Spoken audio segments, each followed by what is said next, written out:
जय भीम साथियों आज मैं बाबा साहब अम्बेडकर की एक और सच्ची कहानी से रूबरू कराना चाहता हूँ कि साथियों एक समय की बात थी जब बाबा साहब अम्बेडकर रात में बैठकर पढ़ाई कर रहे थे तो बाबा साहब अम्बेडकर का नौकर बाबा साहब अम्बेडकर के लिए चाय लेकर आता है और उस चाय को बाबा साहब अम्बेडकर के बगल में रख के और अपने घर चला जाता है। जब अगली सुबह उनका नौकर लौट कर आता है तो देखता है तो बाबा साहब अम्बेडकर उसी प्रकार से पढ़ाई कर रहे थे और बाबा साहब अम्बेडकर की वो चाय उसी प्रकार से वहीं रखी हुई थी।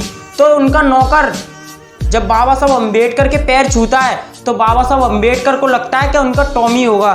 जब बाबा साहब अम्बेडकर ऊपर की तरफ देखते हैं तो तब बाबा साहब अम्बेडकर से उनका नौकर पूछता है कि आखिर आप रात भर क्यों पढ़ते हो, आखिर आप रात भर क्यों जागते हो।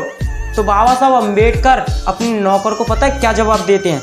बाबा साहब अम्बेडकर अपने नौकर को जवाब देते हैं कि मैं रात भर इसलिए जगता हूँ क्योंकि मेरा समाज सोया हुआ है और मैं रात भर इसलिए पढ़ता हूँ क्योंकि मेरे इस पढ़ाई के कारण कोई भी बच्चा कोई भी व्यक्ति इस देश में अनपढ़ ना रहे।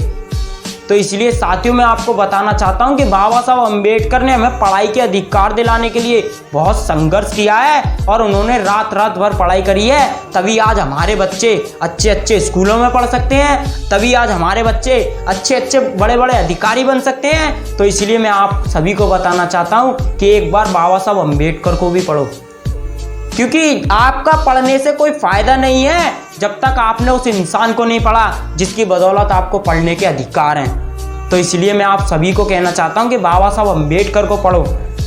इसी के साथ मेरा क्रांतिकारी जय भीम, जय बाबा साहब, जय संविधान।